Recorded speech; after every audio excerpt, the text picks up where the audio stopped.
Welcome to episode 377, where I'm talking about how to stay in balance and healthy during the Kapha season of late winter and spring, which is when the weather is cold and the ground is saturated with rain or melting snow. This type of weather can lead to colds, coughs, flu, allergies with lots of mucus and congestion, feeling heavy and sluggish after eating, water retention, weight gain, lethargy, and maybe a foggy mind. I'll share the Ayurvedic wisdom of why this happens and what you can do to prevent it. So please stay tuned. Hi there, I'm your host Colette, and on this podcast I will be sharing the teachings of Ayurveda, yoga, and holistic health practices. Now, if you're new to Ayurveda, I recommend checking out the first couple of episodes where I do an introduction to Ayurveda and the mind-body types. Thanks for listening, and now here's a new episode. Hey there, and welcome back to the Elements of Ayurveda podcast. It's me, Colette, today for a solo episode, and I'm talking about how to navigate the Kapha season and how to stay in balance and prevent sickness. Now, Kapha season is considered to be late winter and spring. However, we're all living in different parts of the world. And so it's best to think of the qualities of the season, as this is what determines whether it's Kapha season.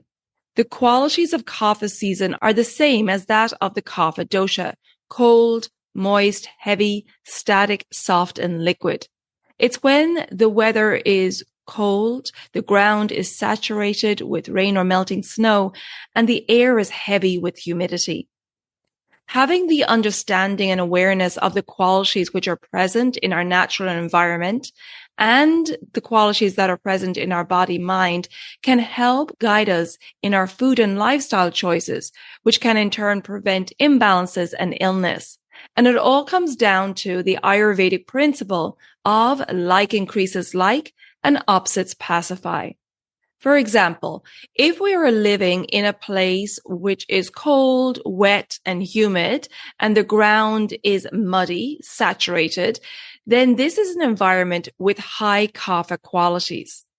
And if we have a high Kapha constitution, a Kapha imbalance, and or a lot of Kapha qualities in our diet and lifestyle, then this will result in like increasing like. With the increase in Kapha qualities of the natural environment and the increase of Kapha qualities in our body and mind, this can result in excess Kapha. Some signs of excess Kapha dosha are coughs, cold, flu, allergies with lots of mucus and congestion, Agni mandya, slow digestion, feeling heavy and sluggish after eating, water retention, weight gain, lethargy, oversleeping, inertia, a lack of motivation and slowness in all activities, a foggy mind, and feeling sad or depressed, along with maybe withdrawing from social events. Essentially, we feel like we're stuck in the mud physically and mentally. If these Kapha imbalances are not pacified, then they can go on to manifest in Kapha diseases. For example, respiratory problems, obesity, loss of strength, digestive problems leading to a buildup of ama or toxins in the body, plaque on the heart, hardening of the vessels, and diabetes, just to name a few. But now let's look at how we can navigate the Kapha season and prevent a Kapha imbalance. And we do this by going back to the Ayurvedic healing principle of like increases like and opposites pacify. So this means bringing in the opposite qualities of the Kapha dosha. And now I'm going to take you through several examples of how you can bring in the opposite qualities. So let's start with food. And thankfully, Mother Nature helps us here as she provides seasonal vegetables and fruits that are going to bring in the opposite qualities to help keep us in balance. And so the easiest way to find out what's in season in your area is to visit your local farmers market, and you will get a local and seasonal produce, and you will get to support your local farmers who are doing amazing work in this world. During the Kapha season, you'll find fruits and vegetables which are bitter and astringent, as these tastes are pacifying for the Kapha dosha. like bitter leafy greens, broccoli, and cauliflower, and astringent fruits like apples, pears, berries, and pomegranate. The pungent taste is also pacifying for the Kapha dosha, and it can be found in spices like garlic, black pepper, onions, ginger, cayenne, and chili. Other pacifying foods for the Kapha dosha are legumes like lentils and beans, which provide great fiber, helping to move the food through the sluggish Kapha digestive system. And lighter grains like quinoa, millet, and amaranth are great as they are light and dry to help counter the heavy and moist qualities of the Kapha dosha. Now, grains like rice and wheat, breads, and pasta are best limited, especially when you have a Kapha imbalance, as they contain the sweet taste. And the sweet, sour, and salty tastes can increase the Kapha dosha. The sweet taste can also be found, obviously, in sweet fruits, root vegetables, dairy, meats, nuts, seeds, and oily foods like avocado, coconut, and olives. The sour taste is found in yogurts, cheese, fermented foods like vinegar and grapefruit, oranges, and pineapple. The salty taste is obviously all salts and salted foods, which can increase water retention, and the Kapha dosha has a tendency towards retaining water when aggravated. Now, I can't go through all the food lists here, but in my online consultations, I put together a tailored meal plan and provide food lists with tailored advice for your unique constitution and your lifestyle. So if you're getting confused and you need support, please reach out. Check out the link in the show notes or visit my website, elementshealingandwellbeing.com. As spring is usually cold and wet, and due to Kapha's cold quality and tendency towards Agni mandya, which is a slow digestive fire, all spices are beneficial for the Kapha dosha, as the majority of spices are warming and will aid digestion.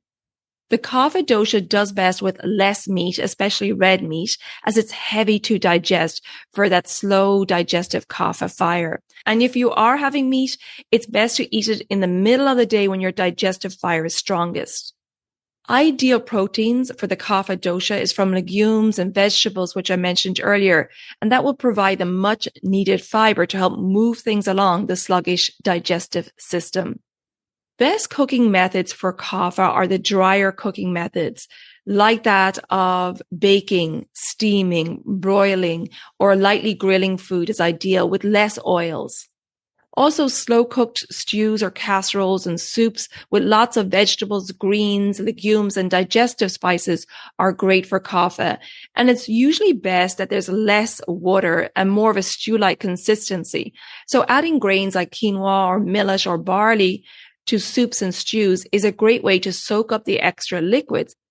Talking about liquids, Kapha needs the least amount of liquids in regards to the other doshas, and approximately 1.5 to 2 liters is adequate, which is a maximum of 65 ounces per day. And these drinks are best to be warm or hot to help stimulate the sluggish digestive fire. And now I want to look at the timing of food, because this is important as well.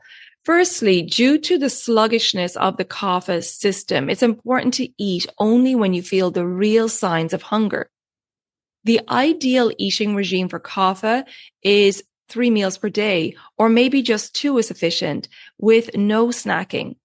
Of course, this needs to be tailored to each individual depending on your unique doshic makeup, your age, your energy output, and lots of other factors that need to be taken into consideration. The meals should ideally be eaten within the same hour window daily to help regulate digestion and elimination. It's important for those with a tendency towards Kapha imbalances to avoid excessive eating, late night snacking, and emotional eating. And Ayurveda recommends a portion to be what you can fit in your 2 hands cupped together. Now, to trick the mind on how much you're eating, it can be a good idea to eat from a bowl rather than a large plate, and that can help you feel more satisfied. And of course, eating mindfully in a peaceful environment is always important, so that you're registering what you're eating and paying attention to when you feel satiated. This will help reduce overeating.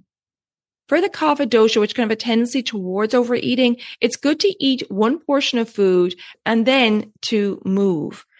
For example, going for a walk, Ayurveda recommends just 100 steps. So it doesn't even have to be a long walk. Or if you can't go outside, doing some squats, maybe 30 to 50 squats. The reason for this is to counter the first stage of digestion, which is the Kapha stage. And this is when the Kapha dosha can feel heavy and sleepy after eating and sluggish. And so by doing a light activity after eating, you're countering the rise of Kapha in the system. And you're moving your muscles also to help manage your blood sugar and insulin levels. It's also important to stop eating by 7 p.m. so that you have 3 hours to digest before bed. And to avoid the late night cravings for sweet foods, it's good to have a sweet herbal tea after dinner, like cinnamon, which helps to balance the blood sugar and helps transport heat around the body as well. A chamomile tea can be nice and calming, helping you to relax. A fennel tea, which will aid digestion, or like a berry tea. Now, if you're experiencing a lack of appetite, especially in the morning during that Kapha time between 6 a.m. and 10 a.m., this may be due to Agni mandya, which is a slow digestive fire, or it could be an accumulation of ama or toxins in the body. But drinking a ginger tea in the morning can help to stimulate your appetite. Now, of course, you want to make sure that your digestive fire is working optimally. And so fasting or cleansing is recommended for the Kapha dosha, especially when there's aggravations and especially during the Kapha season of late winter and spring. If you would like a supported cleanse, then check out my online digestive reset cleanse. It comes with a 90-minute online consultation with me so that I can tailor the cleanse to you and your lifestyle. There's a couple of options.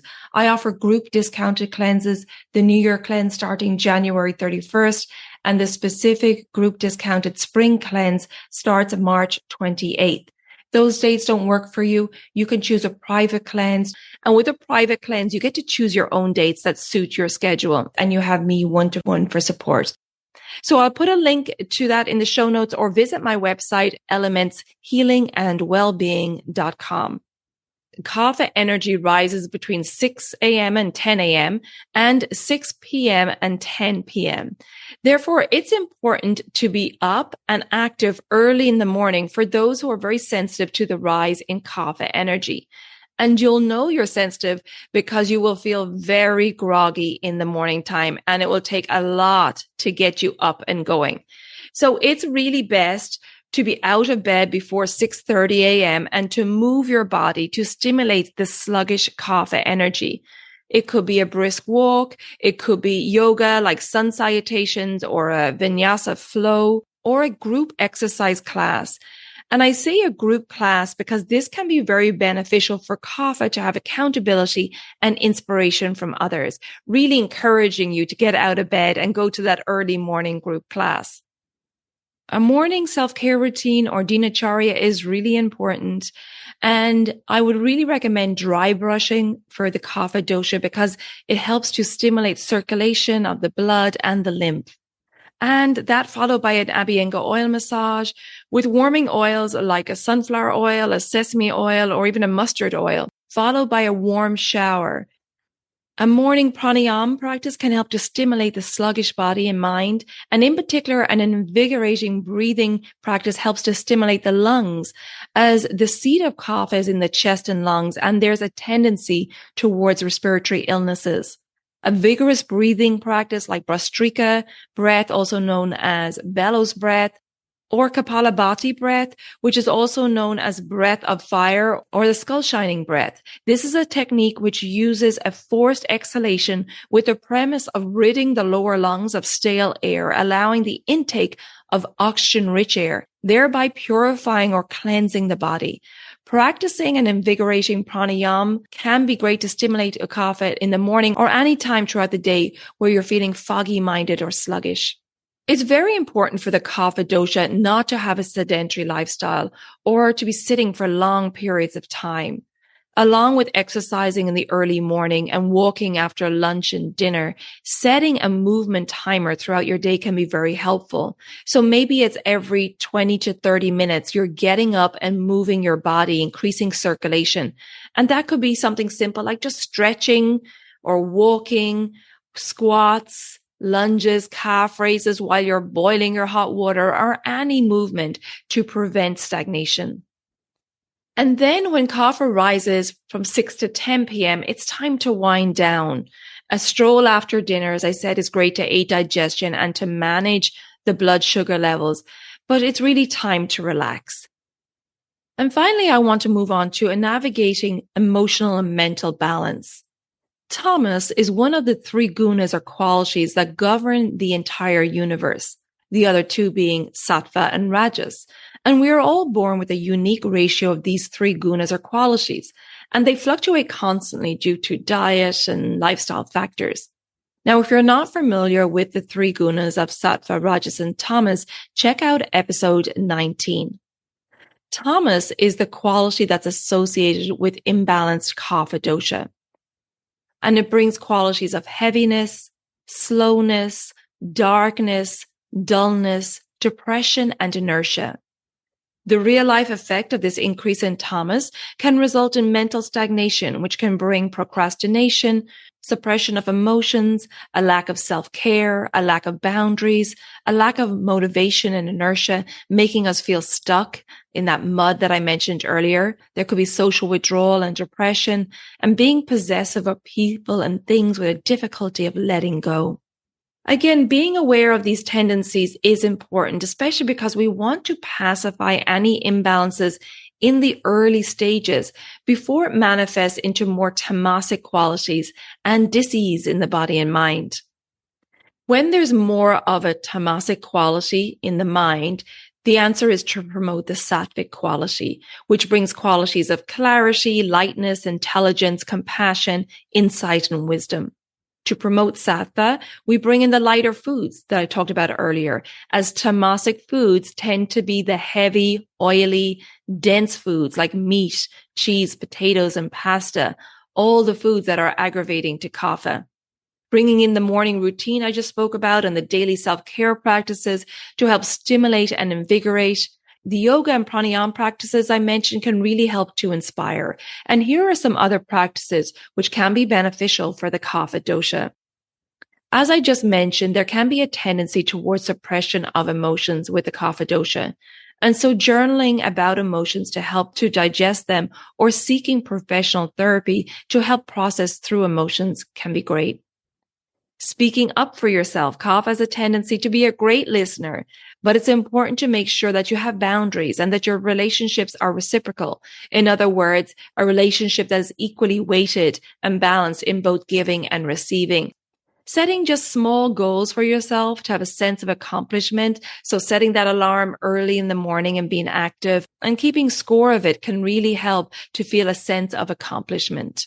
Group activities like the exercise classes I mentioned earlier for inspiration and accountability. Engaging in uplifting and energizing activities like music or creative hobbies. These inspiring activities can help pull the kapha dosha out of that tamasic state of inertia. And letting go of clutter. And this could be physically, mentally, emotionally. A spring cleanse for your body, mind, and home. So purging unwanted items in your home is a great way to clear any stagnant energy and to feel inspired. The key to staying balanced during kapha season is to listen to your body. It's important to tune in to your body and mind and to listen to its subtle signals. My wish is to empower my clients to take charge of their own health by educating them on their unique constitution and what signs of imbalance to look out for physically, mentally, and emotionally, and giving them the tools to regain balance naturally using food and lifestyle. With this knowledge, you can enjoy optimal health. If you're feeling stuck and you want an approach tailored to you and to take the guesswork out of it, then check out my online services. I offer online consultations which are focused on healing, education, and empowerment, giving you food plans, food lists, daily self-care practices, mindfulness practices, and so on that are tailored to you and your lifestyle. I also have the Digestive Reset Cleanse, and the specific group discounted Spring Cleanse starts March 28th. Those dates don't work. You can opt for a private cleanse, choose your own dates, and you have me one-to-one for support. If you like to study by yourself, then I recommend my Daily Habits for a Holistic Health program. That's a 28-day self-paced program with the objective to help you live in tune with the circadian rhythms and educates you on how to become your own healer. And my Reset, Restore, Renew program combines all of my services. Check out the comparison chart on my website to see what you get with each service, and you can decide what's best for you. And if you have questions before you book a service, then please take advantage of my free 15-minute online services inquiry call. You can chat and I can answer all of your questions. So there you go. They are my tips for navigating the Kapha season. I hope you found this helpful. And if you think that this will be helpful to family or friends, please share it with them so we can spread this wisdom of Ayurveda. Please check out the show notes for all the links mentioned. And if you haven't already subscribed or followed the podcast, please do so. And the new episodes will automatically download for you. If you are getting benefit from this podcast, I would really appreciate a rating and review wherever you listen to your podcasts. And thank you in advance for that. And please come join me on social media. My new Instagram page is Elements of Ayurveda Podcast. And on Facebook, I'm under Elements Healing and Wellbeing. Thank you so much for tuning in. And until next time, take good care of yourself, be well, and bye for now. Slán go fóill.